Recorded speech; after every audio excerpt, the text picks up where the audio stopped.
Hello दोस्तों, स्वागत है आपका हमारे चैनल पर। मेरा नाम हंसिका है। एक दिन अचानक मेरी तबीयत खराब हो गई थी। तब मेरे मम्मी पापा मुझे हॉस्पिटल लेकर गए। अस्पताल पहुंचने पर डॉक्टरों ने कुछ जांच वगैरह लिखी और अल्ट्रासाउंड हुए।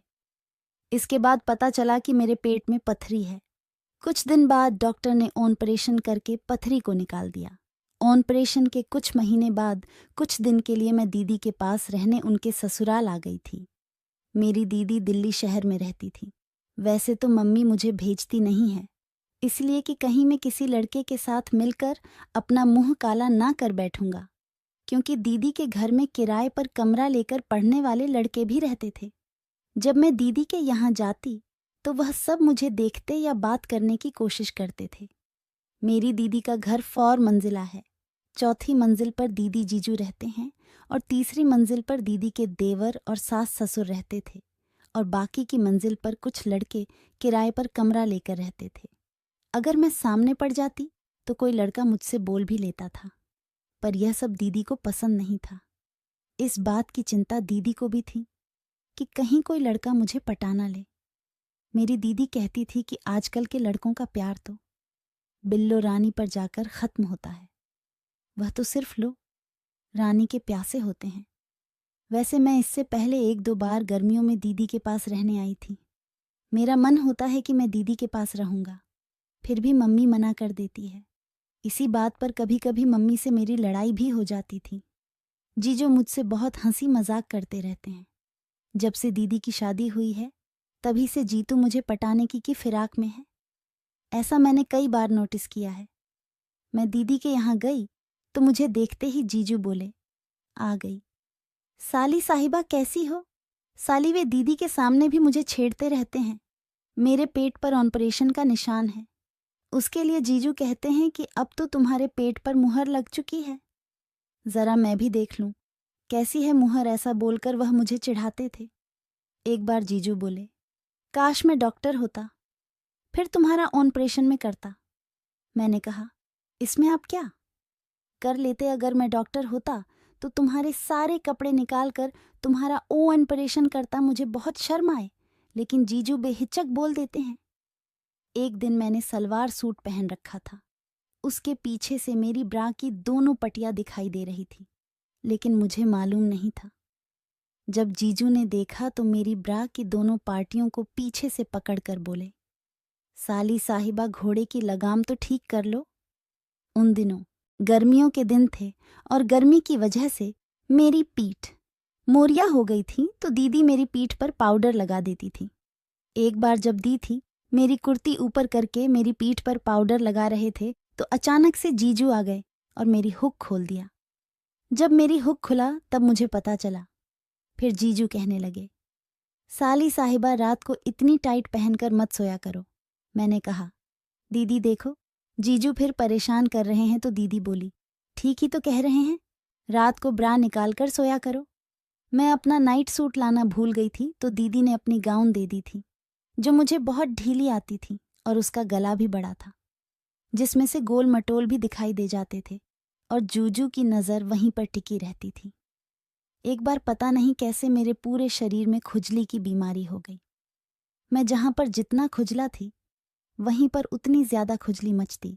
मेरा और ज्यादा खुश जाने का मन करता। जब मैं शरीर गुजराती तो मेरा शरीर खुजलाने से लाल हो जाते। मैं जोर से खुदलाती तो जीजू हंसने लगते थे। उस दिन से जीजू और भी ज्यादा मजाक करने लगे। मुझे शर्म आ जाती, लेकिन तू बेहिचक खुलकर बोल देते थे। 1-2 बार फिर से बोले, साली जी सबसे पहला क्रिकेट मैच तो मैं ही खेलूंगा। इस पिच पर 1 दिन की बात है। सुबह जीजू और फिर जा चुके थे और दीदी को बैंक का कुछ काम था, इसलिए दीदी बैंक चली गई थी। मैं घर पर ही थी। तभी मेरे फ़ोन पर एक मिस कॉल आई। मैंने देखा वह मेरी सहेली की मिस कॉल थी। बहुत दिनों से उससे बात नहीं हो पाई थी। फिर मैंने कॉल करी और अपनी सहेली से बात करने लगी। वह मेरा हाल चाल पूछने लगी तो उसको अपने ऑपरेशन वाली बात बताने लगी। जब मैंने इतना कहा तभी पीछे से जीजू आ गए और बोले, साली साहिबा दाने ठीक हो गए। और बताया भी नहीं, पता नहीं कब जीजू ऑफिस से आ गए होंगे। इसी बोले, किसका फ़ोन था साली जी? मैंने कहा, मेरी सहेली का फ़ोन था और मैंने तुरंत फ़ोन काट दिया। फिर जीजू बोले, तुम्हारे दान ने बिल्कुल ठीक हो गए हैं। मैं भी तो देखूं ज़रा, और इतना कहते हैं जिन्होंने मेरा हाथ पकड़ लिया। मैं हाथ छुड़ाने लगी और बोली, नहीं जी, जो अब मैं बिल्कुल ठीक हूं। तुझे तो बोले, साली साहिबा एक बार मैं भी तो देखूं कि अब दवाई की ज़रूरत है या नहीं। फिर भी जो मुझे गोद में उठाकर अंदर कमरे में ले गए और डबल बेड पर लेटा दिया। मैं कहने लगी, छोड़ो जीजू प्लीज़, मुझे छोड़ दो। चीज़ों ने नहीं सुनी थी। तू बोले, साली साहिबा, जब से मैंने तुम्हें देखा है तब से मैं पागल हो गया हूँ। मुझे इतनी शर्म आ रही थी कि मैंने डबल बेड की चादर को वोट लिया था, लेकिन तूने उसे भी हटाकर अलग कर दिया। मैंने कहा, जीजू प्लीज छोड़ दो, दीदी आ जाएंगे। लेकिन जीजू अब कहाँ मानने वाले थे, और दीदी भी 3-4 घंटे से पहले नहीं आने वाली थी। यह तो चीज़ों को भी पता था कि तू बोले, साली साहिबा आज तो तुम्हें मेरे साथ क्रिकेट मैच खेलना ही पड़ेगा। मैंने उनको मना किया, लेकिन वह नहीं माने, कहने लगे, सबसे पहले बैटिंग तुम करोगी। मैं अनाड़ी बनने का नाटक किया और कहा, मुझे बैटिंग नहीं आती है। जीजा बोले, कोई बात नहीं, मैं तुम्हें बैटिंग सिखा देता हूँ। इतना कहकर जीजू ने बैटिंग शुरू कर दी और दनादन चौके छक्के मारने लगे। जीतू ने पूरे आधे घंटे तक बैटिंग की और फिर आउट हो गए। मैं पूरी तरह हिल चुकी थी, क्योंकि कई महीने बाद मैं क्रिकेट खेल रही थी, लेकिन जीजू के सामने नाटक कर रही थी। लेकिन मेरे जीजू भी अनाड़ी नहीं थे, इसलिए समझ गए।